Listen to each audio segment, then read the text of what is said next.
Friends, मैं Rakesh Raj, lecturer modern college Jhansi UP. मैं आज आपको डीएलएड फोर्थ सेम की क्लास को पढ़ाने जा रहा हूं। आज मेरा जो सब्जेक्ट है सामाजिक विज्ञान। सामाजिक विज्ञान में हम लोग आज पढ़ेंगे ज्योग्राफी को। ज्योग्राफी में हमारा जो आज का टॉपिक होगा बहुत महत्वपूर्ण टॉपिक है, प्रायद्वीपीय पठार। हम लोग आज क्या समझेंगे, प्रायद्वीपीय पठार के बारे में हम लोग पढ़ेंगे।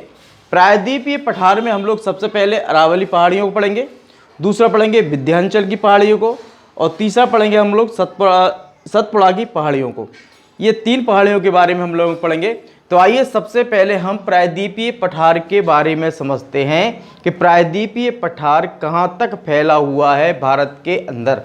तो देखिए, सबसे पहले हम लोग समझेंगे जो प्रायद्वीपीय पठार की जो आकृति है। अगर क्वेश्चन आता है कि प्रायद्वीपीय पठार की आकृति कैसी है, तो वो त्रिभुजाकार है। हम लोगों को ये समझना है कि प्रायद्वीपीय पठार की जो आकृति है वो त्रिभुजाकार है। ये हम लोगों को बहुत इंपॉर्टेंट से महत्वपूर्ण क्वेश्चन बनता है कि प्रायद्वीपीय पठार की जो आकृति है वो किस प्रकार की है, वो है त्रिभुजाकार है। त्रिभुजाकार है, फैला हुआ है। क्या फैला हुआ है? त्रिभुजाकार में फैला हुआ है, यहाँ से लेकर के यहाँ तक फैला हुआ है। हम लोग यहाँ समझेंगे कि ये हमारा क्या है, दिल्ली है। दिल्ली से लेकर के झारखंड तक, झारखंड तक क्या है, ये त्रिभुजाकार है, फैला हुआ है पहाड़ियाँ। और इसका जो दक्षिणम बिंदु है, जो लास्ट जो शीर्षतम बिंदु है, वो है कन्याकुमारी। कहाँ तक है? कन्याकुमारी तक हमें लोग समझना है। जैसे हम लोग यहाँ समझते हैं, ये हमारा इंडिया का मैप है, ये हमारा नॉर्थ है, ये वेस्ट है, और ये हमारा ईस्ट है, ये हमारा साउथ है। तो हम लोग यहाँ समझेंगे ये हमारा क्या है, दिल्ली है। तो दिल्ली से लेकर के जो राजमहल की पहाड़ियाँ कहाँ तक है, झारखंड तक फैली हुई हैं। कहाँ तक फैली हुई है? झारखंड। यानी जो राजमहल जो है वो कहाँ पड़ता है, कहाँ पड़ता है?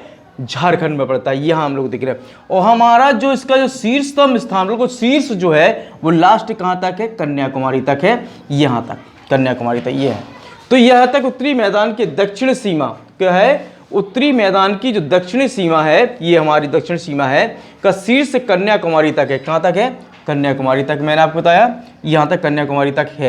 यह पठार प्राचीनतम पठार है। दूसरी बात क्वेश्चन आता है, ये प्रायद्वीपीय पठार जो है भारत का सबसे प्राचीनतम पठार यही कहलाता है, प्रायद्वीपीय पठार है।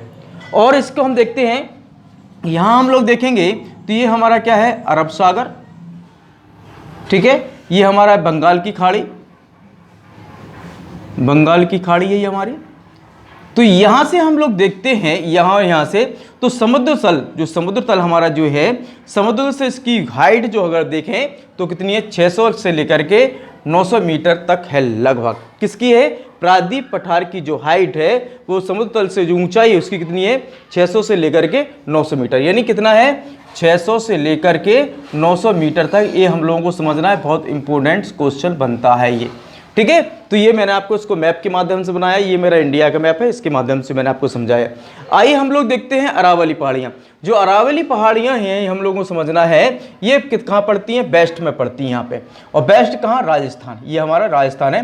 कौन कौन राज्य से होकर गुजरती हैं? हरियाणा, गुजरात और पंजाब। पंजाब, ये कौन सा पंजाब है? पाकिस्तान वाला पंजाब, यहाँ से गुजरती हैं। इसकी सबसे अगर क्वेश्चन आता है कि अरावली पहाड़ियों की सबसे ऊंची हाइट कौन सी है, तो वो कौन सी है? गुरु शिखर। कहाँ पे है? गुरु शिखर सबसे ऊंची हाइट है, और इसकी कितनी है? 1700 मीटर इसकी हाइट। ये हम लोगों को समझना है। ये हमने अभी क्या समझा है हम लोगों ने, अरावली पहाड़ियाँ। अब हम समझते हैं विंध्याचल। विंध्याचल की पहाड़ियाँ हैं वो कहाँ पड़ती हैं? साउथ में पड़ती हैं। यहाँ पे साउथ में पड़ती हैं। ये कैमूर श्रेणी से बन करके सोन नदी के से लेकर के उत्तर तक फैली हैं। कहाँ तक फैली हैं? उत्तर तक, यहाँ तक उत्तर तक फैली हैं। यहाँ से नॉर्थ से लेकर के साउथ तक यानी उत्तर तक फैली हुई हैं। ये समझना है, कैमूर श्रेणी से सोन नदी तक फैली हैं। और ये कहाँ पे हैं? बिहार में पड़ती हैं। बिहार के आसपास ये फैली हुई हैं, समझे आप। तीसरा हमारा है सतपुड़ा की पहाड़ियाँ। सतपुड़ा की पहाड़ियाँ जो है वो कहाँ पर हैं? वेस्ट में है, मध्य भाग में, यानी बीच में है, मध्य भाग में। ये मध्य भाग में मध्य प्रदेश में फैली हुई है। कहाँ पे फैली हुई है? मध्य प्रदेश में। तो मध्य प्रदेश में फैली हुई है। छोटा नागपुर, दूसरा है और इसमें क्या है कि जो सतपुड़ा की पहाड़ियाँ हैं तो इसमें सबसे बड़ी इंपॉर्टेंस बात यह है कि इसमें ग्रेनाइट और बेसाल्ट की चट्टानें हैं। यहाँ से ग्रेनाइट और बेसाल्ट सबसे ज़्यादा निकाला जाता है। क्वेश्चन ये बनता है कि ग्रेनाइट एवं बेसाल्ट कहाँ से निकाला जाता है, तो सतपुड़ा की पहाड़ियों से निकाला जाता है। और जो सतपुड़ा की पहाड़ियाँ बनती हैं वो कहाँ पड़ती है, मध्य भाग में पड़ती हैं। दूसरा हम लोग वो देखेंगे, इसी में हम देखें सतपुड़ा में, तो सतपुड़ा की सबसे सर्वोच्च ऊंटी जो चोटी है वो कौन सी है, धूपगढ़ है। कौन सी है, धूपगढ़। अगर क्वेश्चन बनता है कि सतपुड़ा की सबसे ऊंची चोटी कौन सी है, धूपगढ़ है, और ये किस पे है, महादेव पर्वत पर पड़ती है। किस पे पड़ती है, महादेव पर्वत पर पड़ती है, और इसकी जो हाइट है 1350 मीटर है। आज हम लोगों ने प्रायद्वीप पठार के बारे में पढ़ा, अरावली पहाड़ी के बारे में पढ़ा, विंध्याचल पहाड़ी के बारे में पढ़ा, सतपुड़ा पहाड़ी के बारे में पढ़ा, और भारत का प्रायद्वीप के बारे में पढ़ा। तो मैंने आज आपको 3-4 चीज़ों को पढ़ाई हैं। ये बहुत महत्वपूर्ण टॉपिक था। अगर आपको कोई चीज़ समझ में नहीं आ रही है तो आप इसको 1-2 बार मोबाइल इसको वीडियो को प्ले करके आप दोबारा देख सकते हैं और सही तरह से इसको समझ सकते हैं मैप के माध्यम से। ये बहुत ही ज़्यादा इंपॉर्टेंट टॉपिक है। आज का टॉपिक यहीं खत्म होता है। Thank you very much.